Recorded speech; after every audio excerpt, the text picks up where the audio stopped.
पिठा खाइबाकू जदि इच्छा होची मीठा खाइबाकू जदि इच्छा होची ना ताहले फुल वीडियो को वाच करंतु देखिबे एई रेसिपीटारे ना आपण माने पिठार भी स्वाद पाइबे मिठार भी स्वाद पाइबे। ता सहित देखंतु एठी मिठारे पूरा स्पेशल राबिडी ता सहित बहुत बढ़िया पूरा टेस्ट लागिवो आ मजा आसीबो। घरे जदि बनेकी देबे ना समस्ते पसंद करिवे एते टेस्टी रेसिपी खास करी पिला माने मागी मागी खाइदेबे आ बारंबार बनाइବାକୁ इच्छा हबो। जदि ए रेसिपीटी थरे बनाउछंदी तो देखंतु केते सुंदर भी देखा जाउची आ पूरा पिठाटी भी हमर पूरा क्रिस्पी बनीची। तो आपण माने एठी छेना पिठार भी स्वाद पाइबे एते टेस्टी रेसिपीटी। तो आपण माने चाहंतु पाखरु भी देखै दउची देखंतु केते सुंदर भी देखा जाउची। तो आपण माने फुल वीडियो को वाच करके बनेबे परफेक्ट बनिबो। आ प्रथम थर भी बनाउचंदी ना देखिबे बिल्कुल भी भांगीबार संभावना नहीं। एते टेस्टी मिठाटी बनिबो ना स्वाद ही भूली पारिबेनी। तो चलतु लेट न कर रेसिपी आज आम प्रस्तुत करवा। नमस्कार जय जगन्नाथ फ्रेंड झिली कुकिंग को आपण मानक अनेक अनेक स्वागत। प्रथमे चलतु गोटे एठी करेई नवा। करेई को प्रथमे आम गरम हवा दबा। करेई गरम हो सारा पर गोटे चामच चीनी को एड करी कैरमलाइज करदबा। तो मुझे अधिका कलर रखनी हल्का ही कलर करची। तो आपण मैंने चाहिए आउ टिके जदि कलरफुल करिया चाहूँगी आउ टिके अधिका से चीनी को एड करिवे आउ टिके कलर आसिया को देबे। तो अल्प टिके पानी एड करदबा। देखिए प्रथम प्रथम केवल पानी ही एड करिवे न जदि क्षीर एड करदेबे ना क्षीर छिड़बार भी संभावना अच्छी। से प्रथम अल्प टिके पानी दबा। पुणी से मु देखंतु सीझा क्षीर ही एड करची पूरा हाफ लिटर क्षीर एड करची सीझा क्षीर बा फुल फैट क्षीर। तो एबे आमे क्षीर को पूरा सुखिबा को दबा आउ टिके टेस्ट को बढ़िया बे आउ टिके बहलिया बनिबो जेमती जल्दी राबिटी हमर बनिकी रेडी हो जिवो और टेस्ट को बढ़े दबो ए अमूल। तो मुझे बड़ 2 चामच अमूल एड करची। अमूल को एड करी पुणी थरे भल से टिके मिक्स करदबा। तो देखंतु एई प्रोसेस रे मिक्स करदेबे। क्षीर देखिबे जदि उषुम थिबो सेही समय ही चाहिए आपण माने अमूल एड करि परिबे। तो हमर राबिडी को स्लो आंच रखी टिके बनिबा को दबा। सेतिकी भितर देखंतु एठी मु नेची पूरा 200 ग्राम रो पनीर नेची। आपण माने चाहिए क्षीर को छिड़ेकरी छेना बाहर करी फ्रेश भी बनै परिबे। जेहेतु मु पनीर घरे थिला मु पनीर रे ही बनेकरी पिठाटी आपण मानकु शेयर करची। तो एबे हमें पनीर को पूरा छोट छोट पीसेस रे कटिंग करदबा। तो देखंतु आपण मानु जेमिति पसंद से अनुसार छोट छोट पीसेस रे कटिंग करदेबे। न चाहिए आपण माने हाथ रे भी क्रश करी भी आको चकटी भी बनै परिबे रेसिपीटी। तो एबे हमें कोन करबा गोटे जार नवा। जार रे हमें ताकू से पनीर को ऐड करदबा। तो देखंतु ये प्रोसेस रे जार रे जदि ऐड करबा द्वारा कौन होबा ना अधिक परिश्रम करिया पड़िबनी। तो ये जल्दी पूरा मिक्सर ग्राइंडिंग ही रेडी हो जिवो। आउ टिके टेस्ट को तार बढ़िया पई एठी मु देची अल्प टिके से 50 ग्राम रो सेथरे चीनी ऐड करची। पुणी अल्प टिके सेथरे पुणी आउ टिके टेस्ट को तार बढ़िया पई जेमति बाइंडिंग भल हबो 2 चामच आटा ऐड करची। जे कोनोसी मीठा जिंस रे अल्प टिके लूण ऐड कर देबे आउ अल्प टिके घी जदि ऐड कर देबे ताले टेस्ट को तार से बढ़ाई दै थाए। तो अल्प टिके मु एठी घी ऐड करची आउ अल्प टिके सेथरे स्वाद अनुसार देची लूण। मिक्सर रे ग्राइंडिंग करि सारिबा परे देखंतु केते बढ़िया गोटे स्मूथ छेना पेस्ट हमर बनिगला।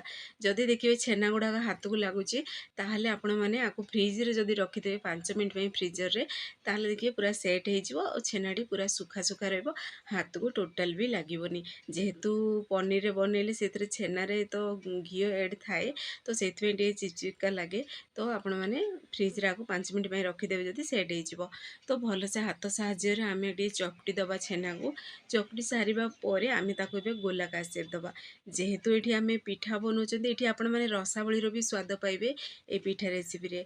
तो आपण माने बाइंडिंग रे मु एठी आटा गोटे चामच ऐड करची।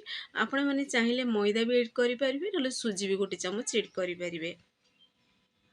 तो आमे एबे कौन करवा ना गोलाकार शेप दे दबा। तो देखंतु एई भली प्रोसेस रे टिके गोलाकार शेप दे टिके चेपटा बने देबे।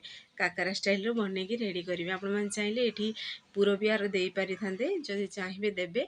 काजू किशमिश को छोट छोट पीसेस रे कटिंग करी मिक्स कर देबे। मिक्स करी भी अमूल ऐड करी भी पूरा देई परिबे। एथरे मु केवल पूरा सिंपल रे प्रस्तुत करची। तो देखंतु एई प्रोसेस रे हमें गोलाकार शेप दे के टिके चेपटा बने की सेम प्रोसेस रे सब बने के बे रेडी करी रखि देबा गोटे प्लेट रे। तो देखंतु फाइनली सब बने की रेडी करि सारचंदी। तो देखंतु सेति भितर हमर राबिडी बने की पूरा रेडी हो सारची। तो मु एठी गैस पेन को ऑफ कर दीची। आपण मन चाहिए आउ टिके गाढ़ा राबिडी भी बनै परिबे। किंतु देखिबे सेथिरे पूरा से पिठा हमर राबिडी को पूरा एब्जॉर्ब करिवो ना से टिके पतला रहिले टिके भल लागिवो खाइबा पई जुसी रहइबो। तो एबे हमें गोटे पेन रे अल्प टिके तेल नबा।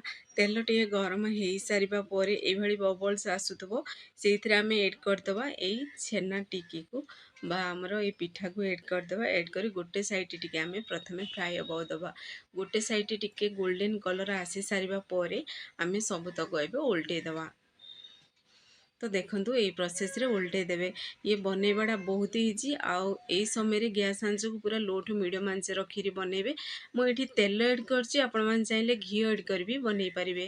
ତ ଦେଖନ୍ତୁ ଏଇ ପ୍ରୋସେସରେ ବନେଇକିରି ଆପଣମାନେ ରେଡ଼ି କରିବେ।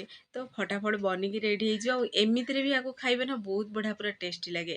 ତ ମୋ ପୁଅ ତ ଏମିତିରେ ହିଁ ବୁଲି ବୁଲି ଖାଇଦେଲା, ମାନେ ମୁଁ ରାବିଡ଼ି ଏଡ଼୍ ନ କରିନୁ ବି ସେ ଏଇଭଳି ପ୍ରୋସେସରେ ବୁଲି ବୁଲି ଖାଇଦେଲା, ଏତିକି ଟେଷ୍ଟି ବି ଥିଲା। ଯେହେତୁ ସେଥିରେ ଚିନି ବି ଏଡ଼୍ ହେଇସାରିଛି, ବହୁତ ବଢ଼ିଆ ପୁରା ଟେଷ୍ଟି ଲାଗୁଥିଲା।